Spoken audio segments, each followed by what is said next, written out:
అధ్యక్షులు అప్పలరాజు గారికి ఈ అందరూ కూడా మన ఈ ఎందుకు వచ్చింది ఎలాగొచ్చింది మన ఈ దినోత్సవం ఆదివాసీ దినోత్సవం అని చెప్పారు. మన కొత్తగా మనం చెప్పాల్సిన పని లేదు. కాకపోతే ఏంటంటే ఒక్క విషయం నాకు తెలిసింది ఏంటంటే ఆదివాసీ దినోత్సవం ఏంటంటే మన హక్కుల గురించి తెలుసుకోవడానికి దాని మీద అవగాహన పెంచుకోవడానికి ఇది యుఎన్ఓలో పెట్టారు. 2000 అంటే 1994 నుంచి 82లో డిసిషన్ తీసుకున్న 94 నుంచి అది వరల్డ్ వైడ్ ఇంప్లిమెంట్ అవుతుంది. మన పెద్దలు చెప్పినట్టు మన ఆంధ్రప్రదేశ్ గవర్నమెంట్ 2014 నుంచి గవర్నమెంట్ దీన్ని ఆర్గనైజ్ చేస్తుంది. దీని ముఖ్య ఉద్దేశం ఏంటంటే హక్కులు మనకి గిరిజనులకు ఉన్నటువంటి హక్కులు గురించి తెలుసుకోవడానికి అవగాహన కల్పించడానికి అది చక్కగా మన ఈ విశాఖపట్నం మన ఆదివాసీ ఉద్యోగుల సంఘం వాళ్ళు బాగా చేస్తున్నారు. ఒకరోజుతో వదిలేయకుండా మిగిలిన చోట చెప్పినట్టు ఒకరోజే పెడుతున్నారు. వారోత్సవాలు చేయడం అనేది నిజంగా చాలా హెడ్సప్. వీళ్ళందరికీ ఆ ఐడియా వచ్చినందుకు అందరూ పెద్దలందరికీ కూడా నేను ధన్యవాదాలు తెలియజేస్తున్నాను. ఎందుకంటే కొన్ని మేము మాట్లాడకూడదు. నేను మా మిత్రుడు చెప్పాడు, నా క్లాస్మేట్ అంటే ఫీజు గురించి చెప్పాడు. నేను ఇంటర్మీడియట్ క్లాస్మేట్. వాస్తవంగా నా పేరు అంటే కొంతమంది తెలిసి ఉండకపోవచ్చు, మొడియం రాంబాబు నా పేరు. నేను 5వ తరగతి నుంచి 10th క్లాస్ వరకు కొయ్యూరులో చదివాను. ఇంటర్మీడియట్ అరకులో చదివాను. డిగ్రీ కాలేజ్కి వచ్చేప్పటికి కృష్ణా కాలేజీలో పీజీ కూడా ఇక్కడే చదివాను. నేను నాకు ఇంటర్మీడియట్లో నా క్లాస్మేట్ అతను. అప్పుడు ఓపీజేఆర్లో నేను కూడా వాళ్ళంత కాకపోయినా ఓపీజేఆర్లో కొంత పనిచేస్తున్నాను. అప్పుడులో ఆ ఇన్స్పిరేషన్ కొద్దిగా ఉంది. అంటే క్వశ్చన్ చేసే ఆలోచన సత్తా అనేది గిరిజనుడికి ఎప్పుడు నుంచి ఒకరు చెప్పాల్సిన పని లేదు. కానీ అది ఒక సరైన పద్ధతిలో వెళ్తేనే కరెక్ట్గా వెళ్తుంది. మనం పద్ధతులు మార్చి ప్రజాస్వామ్య దేశంలో ఉన్నాం కాబట్టి కొన్ని చెప్పాల్సి వస్తుంది. ప్రజాస్వామ్యబద్ధంగా వెళ్ళినప్పుడు ఎటువంటి ఇబ్బంది ఉండదు. కొన్ని పద్ధతులు మారితేనే మన మీద అణిచివేత కానీ ఇంకేమైనా వస్తూ ఉంటాయి. కాబట్టి అవి దృష్టిలో పెట్టుకోండి. మనం అడగడంలో తప్పేం లేదు, క్వశ్చన్ చేయడంలో తప్పే అసలు లేదు. క్వశ్చన్ చేసే విధానంలోనే మనకి ఉంటుంది. కాబట్టి మన హక్కులు తెలుసుకోవాలి. ఫస్ట్ అసలు మనకి ఏం చట్టాలు ఉన్నాయి గిరిజనుల గురించి దాని మీద తెలుసుకుంటేనే మనం క్వశ్చన్ చేసే అధికారం తెలుస్తుంది. ఏం అడగాలని తెలిస్తేనే కదా అవతలవాడికి అర్థం. మనకి ఏదో అడిగేయాలని చెప్పి మన అన్నెసరిగా మనం ఏదో క్వశ్చన్ చేసి మనం అబాస్పాలు అయిపోకూడదు. మనకు చట్టాలు తెలుసుకోవాలా. మనకి ఏమున్నాయి, గిరిజన ప్రాంతంలో ఏమున్నాయి, మనకు కావాల్సిన చట్టాలు ఏమైనా తెలుసుకుంటేనే, ఇది నాలెడ్జ్ ఉంటేనే పవర్. ఎవరైనా సరే క్వశ్చన్ చేస్తున్నాడు అని అంటే ఎందుకు భయపడతారు? అమ్మో ఇది సరైన విధంగా అడుగుతున్నాడు అని అంటే మనం సమాధానం చెప్పాల్సి వస్తుందని భయపడతారు. భయపడాలంటే మనకు తెలుసుకోవాలి, నాలెడ్జ్ ఉంటేనే. కాబట్టి పిల్లలు ఎక్కువ మంది ఉన్నారు. మిగిలిన పెద్దలకు అందరికీ తెలుసు, అందరు చాలామంది ముందు నాకు తెలుసు. మీకు తెలియకపోవచ్చు కాబట్టి కొంత మీకు అది చెప్పే ఉద్దేశం అది. కానీ ఒక సిస్టమేటిక్గా ఉండాలి. దాన్ని ప్రజాస్వామ్యంలో పద్ధతులు ప్రజాస్వామ్యబద్ధంగానే ఉంటేనే బాగుంటుంది. లేకపోతే అదర్వైజ్ కొన్ని సమస్యలు మన ఏజెన్సీలో చాలా చోట్ల మనము పడున్నాము. మీరు చిన్నపిల్లలు మీకు తెలియకపోవచ్చు, మాకు అందరికీ తెలుసు. నేను పోలీసు ఉద్యోగం రావడం కూడా మా సోదరుడు చెప్పినట్టు సర్వీస్కే. నేను 6వ తరగతి 7వ తరగతి కొయ్యూరులో చదువుకున్నప్పుడు పోలీసులు వచ్చి చుట్టుముట్టారు. కొన్ని పరిస్థితుల్లో చేస్తే మనకి ఎవరు చూస్తే ఒక కానిస్టేబుల్ లెవెల్ అక్కడక్కడ ఉన్నారు, కానీ ఆఫీసర్ లెవెల్ ఎస్ఐ లెవెల్లో కూడా గిరిజన అనేవాడు లేడు. నేను ఆ రోజు అనుకున్నాను. నేను ఇంటర్మీడియట్ చదివిన తర్వాత చాలామంది ఐటీడీలో టీచర్ లేక నాకు అవకాశం వచ్చింది. ఇదే పాడేరు ఐటీడీలో. అరే మన అందరూ టీచర్స్ అయిపోతే మిగిలిన డిపార్ట్మెంట్లో ఎవరు వెళ్తారో అనే ఉద్దేశంతో నేను పనిగట్టుకొని పోలీసులు ఎవరు లేరు, కానిస్టేబుల్ ఉన్నారు, ఆఫీసర్ కేడర్లో మనం ఉంటే మన గిరిజన ప్రాంతంలో మనం చేస్తే మనకు ఏమైనా సపోర్ట్ చేయడానికి అవకాశం ఉంటుందని చెప్పి నేను సబ్ ఇన్స్పెక్టర్గా సెలెక్ట్ అవ్వడం, అంటే అప్పుడున్న పరిస్థితిలో సెలెక్ట్ అవ్వడం జరిగింది. నేను డిగ్రీ చదివేటప్పుడు మాకు ఆర్ఎస్ దొరగారు ఇక్కడ మాకు మార్గదర్శి. నేను జిఎస్సి అనేది ఈ విశాఖపట్నం సిటీలో ఫస్ట్ జిఎస్సిని నేను స్థాపించాను. ఇక్కడ ఓపీజీ అక్కడ నుంచి వచ్చిన తర్వాత వీళ్ళందరినీ నేను పీజీకి వెళ్ళేప్పటికీ ఎవరంటే ఎవరు లేరు. నాకన్నా ముందు ఎవరు చదివారంటే పీజీలో ఇక్కడ మాకన్నా ముందు మన బాకురావు అప్పలరాజు గారు, ఇలాగ 2-3 ఉండేవాళ్ళు. వాళ్ళంతా వాళ్ళ తర్వాత అసలు మీకు ఎవరు ఏజెన్సీ నుంచి ఎవరు పీజీ రాలేదనే క్రమంలో నేను ఇక్కడికి వచ్చి చాలామందిని చూసి వీళ్ళందరూ చాలామంది పాడేరులో జాయిన్ అయితే నేను ఇక్కడ తీసుకొచ్చి జాయిన్ చేశాను డిగ్రీలో. అంటే అప్పటి నుంచి మనం ఒక సర్వీస్ మోటో చేస్తున్నాము. దాన్ని మా మిత్రుడు దాన్ని ఇది ఎక్కువగా చెప్తున్నాడు. కాకపోతే అది మనం ఇంకోటి సపోర్ట్, మనమంతా కూడా ఒకటే. ఆదివాసీలు అనేవాళ్ళు ఇర్రెస్పెక్టివ్ క్యాస్ట్ అందరూ కూడా ఒకటి. గిరిజనులు అంటే మనం అందరం కూడా ఒకరికొకరు సపోర్ట్ చేసుకోవాల్సిన పరిస్థితి ఉంది, ఉండాలి కూడా. అదే ఉద్దేశుడు నన్ను పిలిచిన వెంటనే అంత దూరం నుంచి రావడం కారణం ఏంటంటే అరే మా సోదరులు పిలిచారు కాబట్టి నేను తప్పనిసరిగా వెళ్ళాలి, నేను సపోర్ట్ చేయాలనే ఉద్దేశంతో నేను కేవలం నేను ఆదివాసీ అని పిలిచినందుకే గర్వంగా వచ్చాను ఇక్కడ. కాబట్టి పిల్లలందరూ కూడా మీరు గుర్తుపెట్టుకోండి, మన మూలాలు మర్చిపోకూడదు. మనకి రిజర్వేషన్ వచ్చిందే మనకున్నటువంటి ప్రత్యేకమైనటువంటి ఆచార సాంప్రదాయాల పనులే. అంబేద్కర్ గారు మనకి ఎస్టీస్కి రిజర్వేషన్ ఇచ్చారంటే మన పేదరికం ఉన్నందుకు ఎస్టీ రిజర్వేషన్ రాలేదు. ఎస్సీస్కి అన్టచబిలిటీ ఉందని చెప్పి ఎస్సీస్ అందరినీ ఒక దాంట్లో పెట్టారు.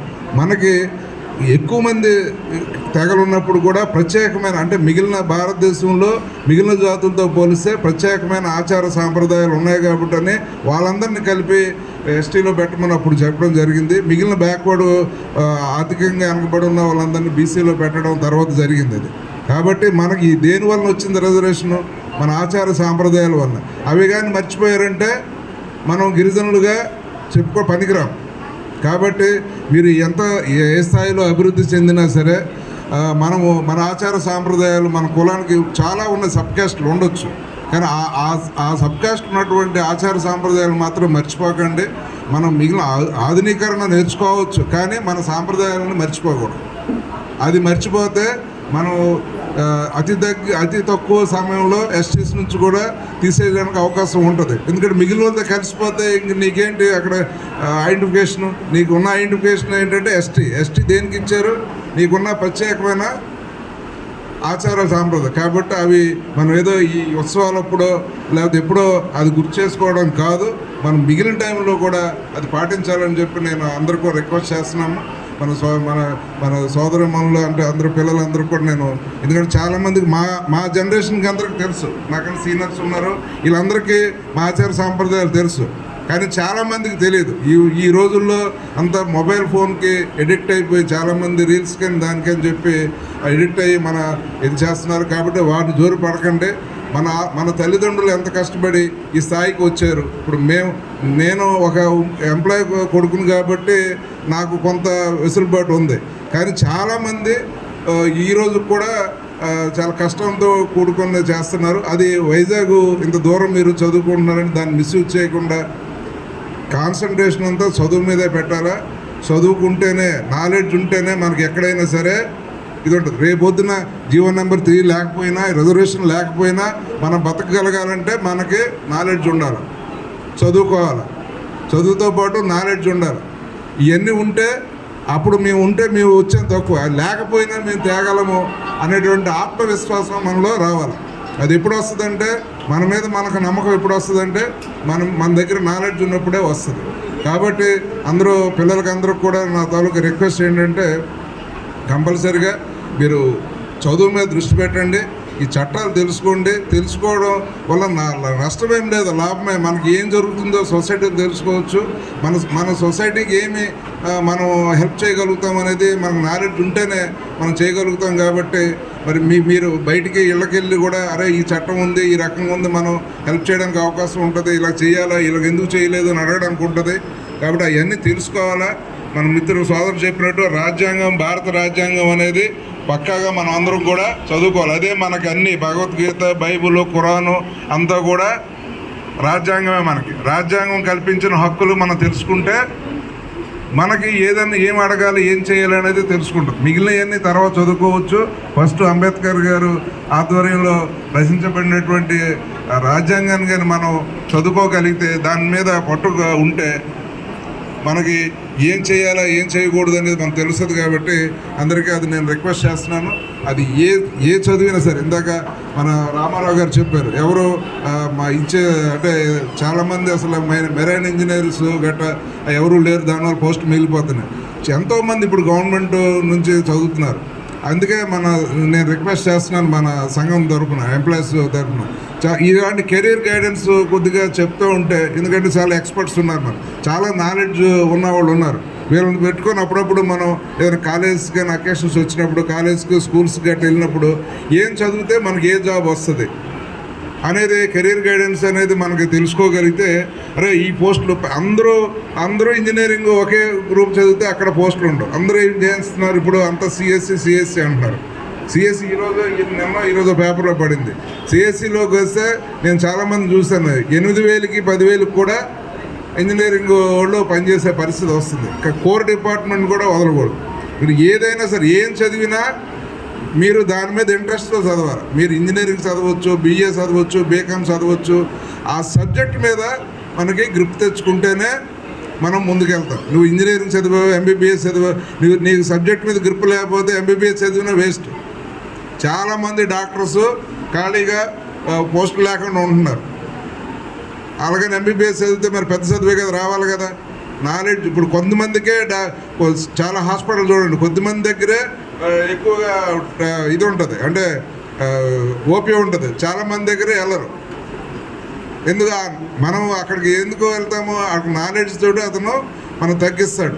కాబట్టి అది మనం ఎక్వైర్ చేసుకోవాలి. కాబట్టి ఈ ఆదివాసీ దినోత్సవం సందర్భంగా మన పిల్లలందరూ కూడా నా రిక్వెస్ట్ ఏంటంటే, మీరు దాని మీద దృష్టి పెట్టండి. మీకు చాలా సైడ్ అట్రాక్షన్స్ ఉంటాయి. ఎందుకంటే గిరిజన అమ్మాయిలు అనేప్పటికీ చాలామంది క్లాసుల్లో కూడా నేను చాలా చోట్ల విన్నా, ఏముంది నీకు ఉద్యోగం వచ్చేస్తుంది అంటే, ఎస్టీ కదా నీకు ఉద్యోగం వచ్చేస్తుంది. కానీ ఎస్టీలో ఎంత కాంపిటీషన్ ఉన్నదో మీరు సొసైటీకి బయటకు వచ్చినప్పుడే తెలుస్తుంది. మీకు ఓసీలో లేని కాంపిటీషను ఎస్టీస్లో ఉంది. ఇప్పుడు అన్నీ కూడా నేషనల్ వైడ్ అవుతున్నాయి. ఏదైనా సరే కాంపిటీషన్స్ అంతా కూడా నేషనల్ వైడ్ కాంపిటీషన్స్ ఉన్నాయి. నేషనల్ వైడ్ కాంపిటీషన్స్ అన్నప్పుడు మనకి చదువు అంటే సరిగా మార్క్స్ కానీ లేకపోతే ఏమి రాకపోతే దాంట్లో విన్ అవ్వలేము. కాబట్టి అది ఎప్పుడు వస్తాయి? మనం నేషనల్ వైడ్ కాంపిటీషన్కి మనం కాంపిటేట్ చేయాలంటే మన దగ్గర నాలెడ్జ్ ఉండాలి. నాలెడ్జ్ లేకపోతే ఏమి చేయలేం. కాబట్టి అందరూ దయచేసి పిల్లలందరూ కూడా దాని మీద దృష్టి పెట్టండి. అమ్మాయిలు చాలామందిని నేను చూస్తున్నాను, 15-14 సంవత్సరాల పిల్లలకి లవ్ పేరు మీద ఏజెన్సీలు. ఎందుకంటే నేను ఎక్కువగా ఏజెన్సీలోనే చేస్తున్నాను. నా టార్గెట్ కూడా ఏజెన్సీలో పనిచేయడం. ఎస్ఐగా, సిఏగా, మళ్ళీ డిఎస్పీగా కూడా ఏజెన్సీకి వెళ్ళాను. పాలకొండ అనేది పాత శ్రీకాకుళం ఏజెన్సీ, విజయనగరం ఏజెన్సీ రెండూ నాకు వస్తాయి. ఎందుకంటే మనం ఉంటే కనీసం మన మనిషి ఒకరు ఉన్నారని చెప్పి అందరికీ ధైర్యంగా ఉంటుందనే ఉద్దేశంతో నాకు బయట సిటీలో నాకు అవకాశాలు ఉన్నా నేను ఏజెన్సీలోనే పనిచేయడానికి ఇష్టపడతాను.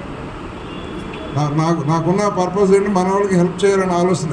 అంటే నా తరపున ఏం చేయగలుగుతానో అది చేయాలి. కాబట్టి నేను ఆ ఏజెన్సీలో చాలామంది చూసేది ఏంటంటే, ఈ 13, 14, 15 సంవత్సరాలు అమ్మాయిలు ప్రేమ పేరుతో చాలామంది అట్రాక్ట్ చేసి వాళ్ళ జీవితాలను అందరితోటి ముగించేస్తున్నారు. కాబట్టి అటువంటి అట్రాక్షన్కి వెళ్ళకండి పిల్లలు, దయించి. మనకు చాలా భవిష్యత్తు ఉంది, చాలా ఎన్నో అవకాశాలు ఉన్నాయి. ఇప్పుడు గ్లోబలైజేషన్ అయ్యింది. ప్రైవేట్ దాంట్లో కూడా మనకి రిజర్వేషన్తో పని లేదు. మనకు నాలెడ్జ్ ఉంటే మన దగ్గర సత్తా ఉంటే కొట్టవచ్చు. కానీ దానికి సంపాదించుకోవాలి skills. Communication skills main. First నేర్చుకోవాల్సింది కమ్యూనికేషన్ స్కిల్స్. తర్వాత ఈ మిగిలిన టెక్నికల్ ఆస్పెక్ట్స్ అన్నీ కూడా నేర్చుకుంటే మనం మిగిలిన వాళ్ళకంటే ఎవరికంటే తక్కువేం కాదు. నేను ఎస్టీ అమ్మాయిని కాబట్టి నేను చదువు రాదు అనే న్యూనత భావంతో వద్దు. సెల్ఫ్ రెస్పెక్ట్ తోటి మనం ఉంటే మన ఇది పెరుగుద్ది. కాబట్టి నేనేం తక్కువ రిజర్వేషన్ తోటి వచ్చిందని చెప్పించుకోవడం కంటే ఓపెన్ ప్లేస్లో వచ్చిందని చెప్పుకోవడానికి ధైర్యంగా ఉండాలి. మనం ఎంతకాలం రిజర్వేషన్ మీద ఆధారపడతాం? ఎప్పుడో చిన్నప్పుడు అసలు వాస్తవంగా అంబేద్కర్ గారు పెట్టింది ఓన్లీ 10 ఇయర్స్కే. ఆ సింపతి జాలి మనకు వద్దు. మనం కష్టపడి చదివి ఉద్యోగాలు తెచ్చుకునే పరిస్థితి మనం తెచ్చుకోవాలా. లేకపోతే మీరు ఉద్యోగాలు చేసి ఇంకొకరికి ఎంప్లాయ్మెంట్, సార్ చెప్పినట్టు చాలామందికి ఆయన టైంలో ఎంప్లాయ్మెంట్ కల్పించే అవకాశం ఆయనకు వచ్చింది. ఒక ఏఆర్లో ఉండబట్టి అది చేస్తుంది. అలాంటి మనం ఎంప్లాయర్ అంటే ఒకరికి ఉద్యోగం ఇచ్చే స్థాయికి ఎదిగే నాలెడ్జ్ని మనం సంపాదించుకోవాలి. అది సంపాదించుకోవాలంటే మనం కష్టపడి కమిటెడ్గా చదవాలి. మిగిలిన ఈ మధ్యన సోషల్ మీడియాలో వచ్చినటువంటి సైడ్ అట్రాక్షన్స్కి ఎవరు కూడా పాల్పడకండి. ఎందుకంటే సోషల్ మీడియాలో వచ్చే అన్నీ కూడా 95% ఫాల్స్.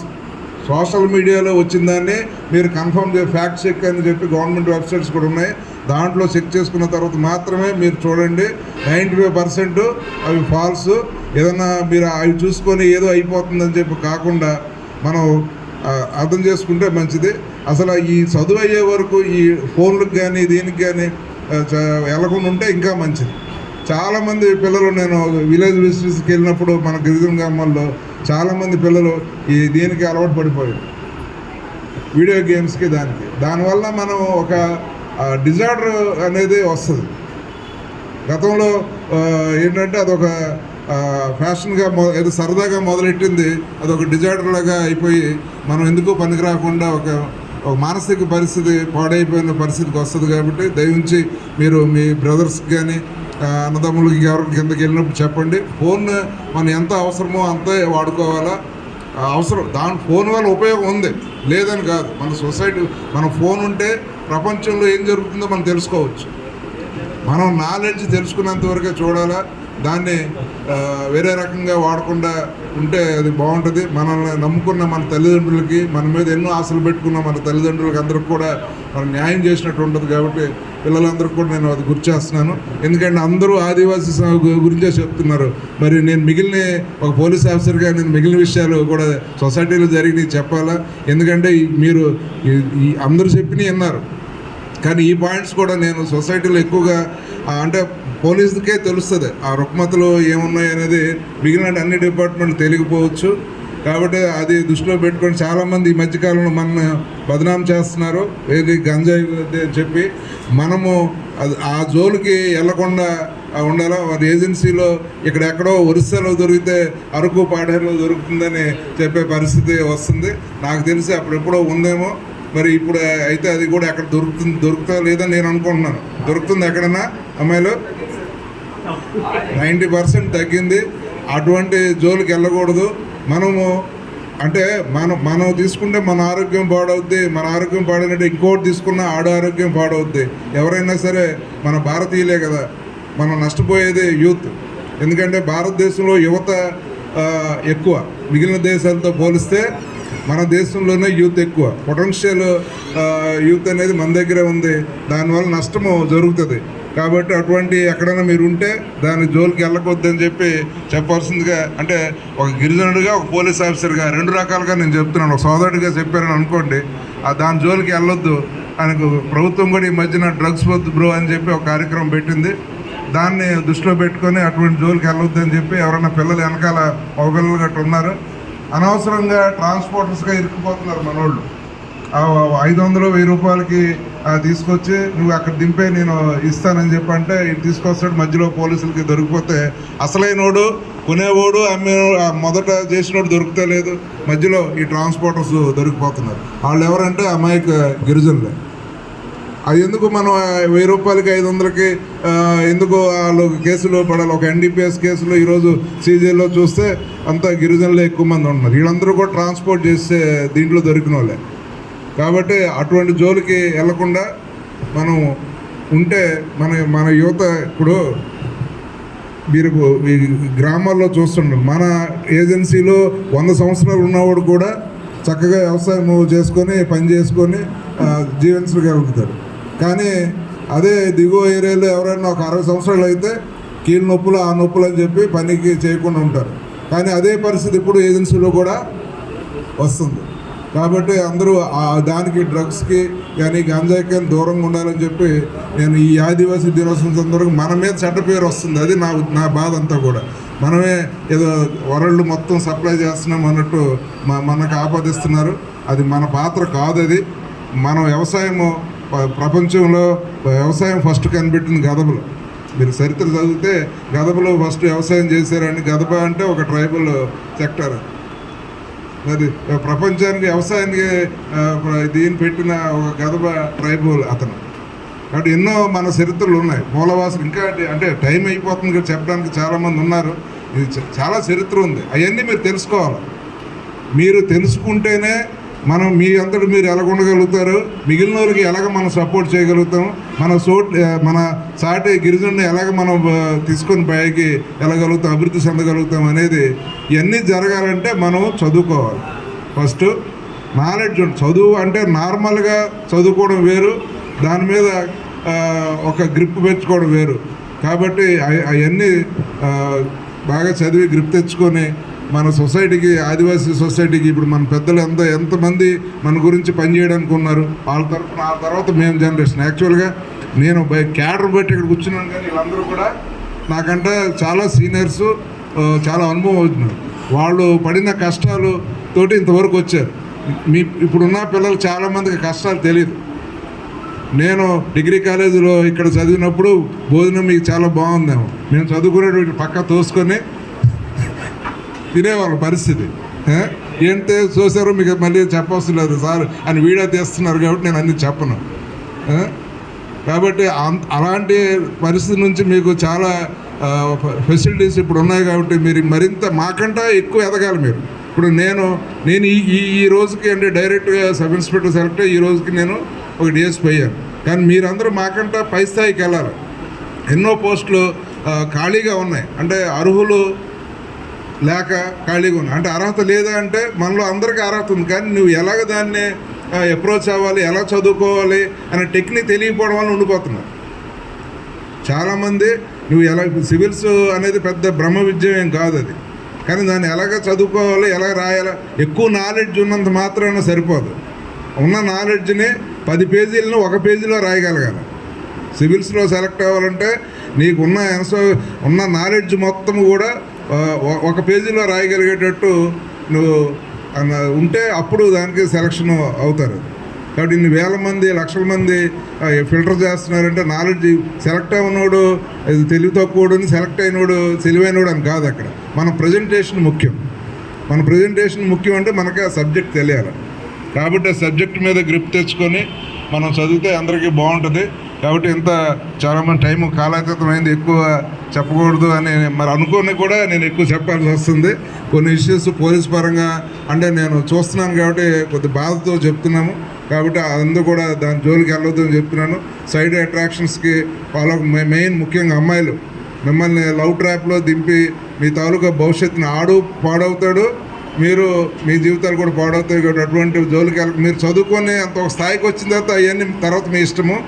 చిన్న వయసులో బిలో 18 years లోపు ఎవరు కూడా పెళ్ళిళ్ళు గట్రా చేసుకోవద్దని చెప్పి నేను అది కోరుతున్నాను ఈ సందర్భంగా. ఎందుకంటే చాలామంది మధ్యలో చదువు లేక ఆగిపోతున్నారు. మధ్యలో ఎంతోమంది తెలివైన అమ్మాయిలు ఇలా పెళ్లి చేసుకోవడం వల్ల గిరిజన ప్రాంతం, అందుకే నేను ఎక్కువగా ట్రైబల్ ఏరియాలు చేస్తున్నాను కాబట్టి నాకు ఒక ఐడియా ఎక్కువగా ఉంది. దానివల్ల ఇబ్బంది పడుతున్నారు అమ్మాయిలు, చదువు లేక మధ్యలో ఆగిపోవడం వల్ల తెలివితేటలు అన్నీ ఇక్కడ ఉండిపోతున్నాయి. అది దేశానికి, మన ఆదివాసీ సమాజానికి మీ యొక్క తెలివితేటలు అవసరం ఉంది. కాబట్టి మీరు చక్కగా చదువుకొని మంచి పొజిషన్లోకి వెళ్తారని చెప్పి ఆశిస్తున్నాను. అలాగే ఇంత మంచి కార్యక్రమం ఏర్పాటు చేసినటువంటి మన సంఘ అధ్యక్షుల వారికి అందరూ కూడా ధన్యవాదాలు తెలియజేస్తూ, నేను మరో రిక్వెస్ట్ అంటే మరొకసారి చెప్తున్నాను రిక్వెస్ట్, అక్కడక్కడ పిల్లలు కాలేజీ పిల్లలకి కానీ వీళ్ళకి కానీ సీనియర్స్ మన వాళ్ళు చాలామంది నాలెడ్జ్ ఉన్న వాళ్ళు ఉన్నారు. వీళ్ళ ద్వారా కెరీర్ గైడెన్స్ కానీ మన చట్టాల గురించి కానీ ఇవన్నీ కూడా అప్పుడప్పుడు ఎప్పుడైనా అవకాశం ఉన్నప్పుడు మీరు ఏర్పాటు చేస్తే బాగుంటుంది, అది తెలుసుకోవడానికి బాగుంటుందని చెప్పి నా రిక్వెస్ట్ ఇది. ఎక్కడన్నా మేము మా ఏరియాలో గట్రా ఎక్కడైనా పెడితే మేము కూడా అవకాశం బట్టి మేము కూడా వస్తాము. కాబట్టి చాలామంది సబ్జెక్ట్ ఉన్న సీనియర్స్ మన దగ్గర ఉన్నారు, వాళ్ళందరినీ కూడా ఉపయోగించుకోవాల్సిందిగా మీకు సవినయంగా రిక్వెస్ట్ చేస్తూ, నాకు ఈ అవకాశం ఇచ్చినటువంటి మీకు మన సంఘం పెద్దలందరూ కూడా ధన్యవాదాలు తెలియజేస్తూ thank you very much.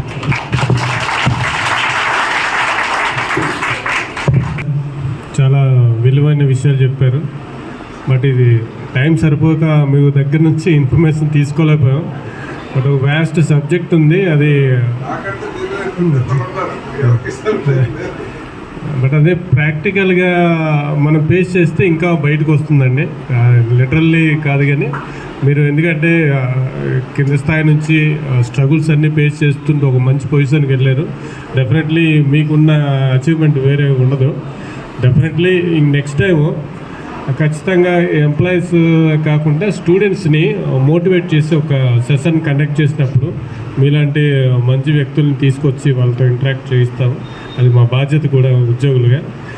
Thank you very much.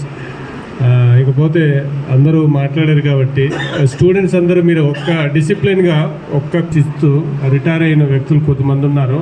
Of course మేము కమ్యూనికేషన్ లేకపోవడం వల్ల ఎక్కువ మందికి చేరలేదు, తక్కువ సమయం ఉండడం వల్ల కొద్దిమంది వచ్చారు.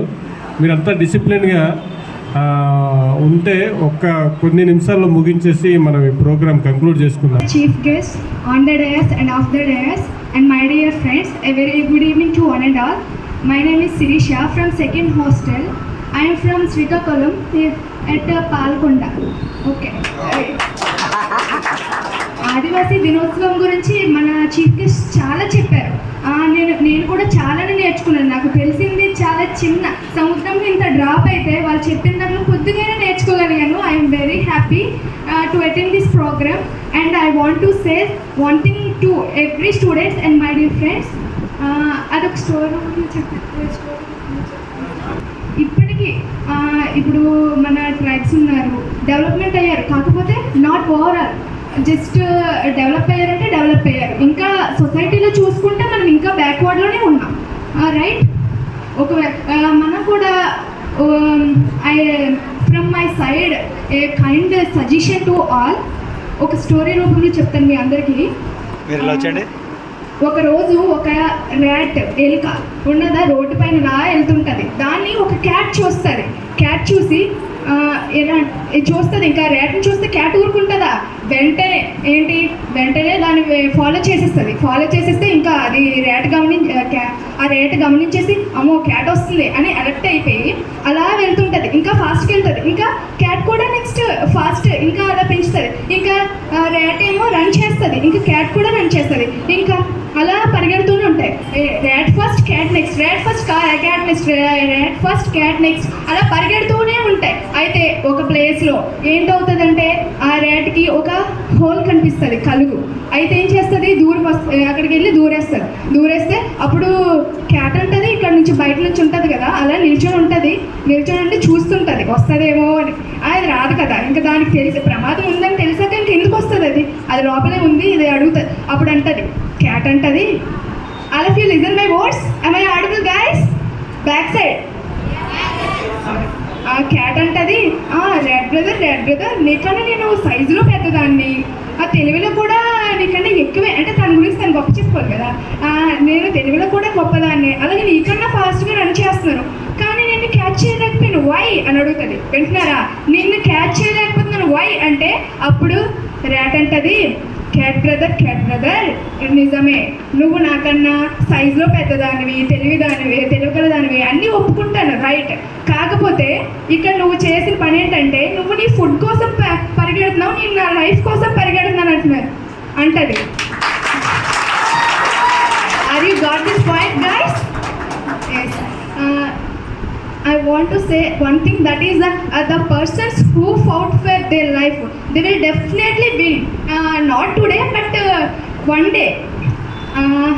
And our chief guests already fought for their life. That's why they are stand and sat on this dais. And thank you for giving me this valuable opportunity in this short time. Thank you guys, and very good evening to one and all. చాలా బాగా మాట్లాడారు. Congratulations. చిరుస్కారం మనకు కాదు, మీరందరూ కూడా చప్పట్లుగా ఫస్ట్కి వెళ్ళాలి వెనక్కి స్పీడ్గా. 9:30 అయింది.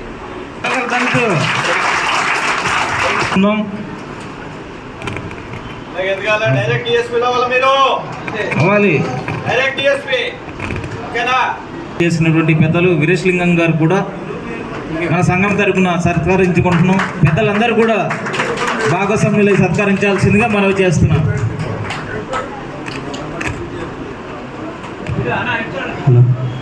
అందరు కూడా చప్పట్లతో సంతోషం పెట్టాలి. Okay, thank you very much sir. కూడా గట్టి కొట్టాలి.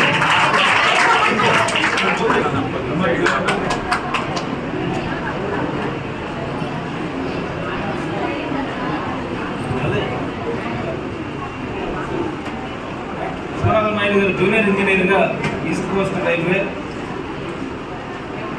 15 మనం చేస్తున్నాం.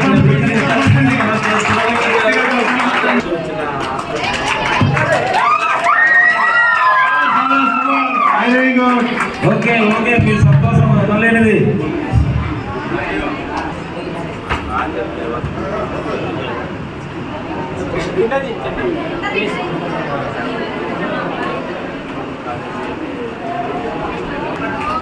తప్పెళ్ళు పెట్టాలి కనుక. ఓకే, థ్యాంక్ యూ అమ్మా. 4 men లాకీ ఎంప్లాయ్ వారు కూడా దంపతులతో వచ్చి మా యొక్క చిన్న ఈ చికిత్సకారాన్ని గట్టిగా చప్పట్లు కొట్టాలి. చప్పట్లు కొట్టాలి. అలాగే మరొక సహచర చిరు సత్కారాన్ని వచ్చి స్వీకరించాలిగా కోరుతున్నాం. వాళ్ళు కూడా రెడీగాను.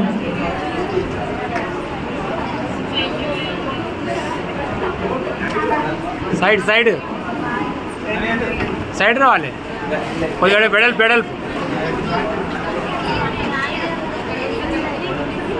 అలాగే మరొక సహచార ఉద్యోగి సాగర పెద్ద కృష్ణుడు ప్రత్యేకమైనటువంటి కృతజ్ఞతలు తెలియజేస్తూ ఫోటో తీయాలి ఆయన అని సత్యనారాయణ గారు కూడా వేదిక మీద రావాలి కంపల్సరిగా. డిప్యూటీ మినిస్టర్ ఆంధ్ర యూనివర్సిటీ మీరు పాల్పంచుకోండి. వైస్ చైర్మన్ గారు పెద్దలందరూ కూడా పేరు పేరున చెప్తున్నాం, మీ భాగస్వామ్యులు అవ్వండి.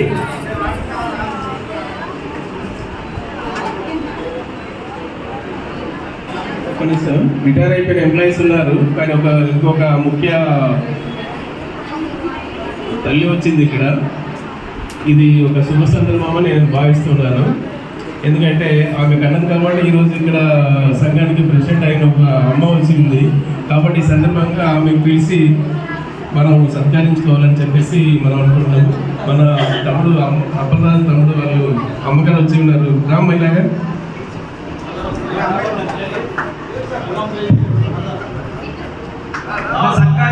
అమ్మగారు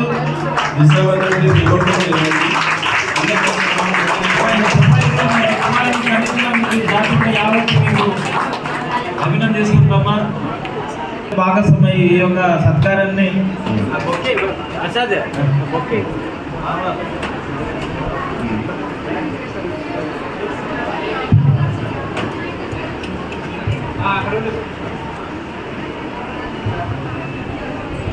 బొగ్గతో సత్కరిస్తారు. ఇక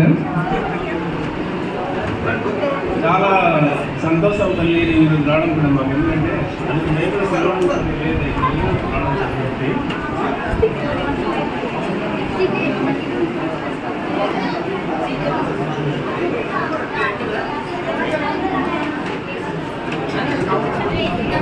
నెక్స్ట్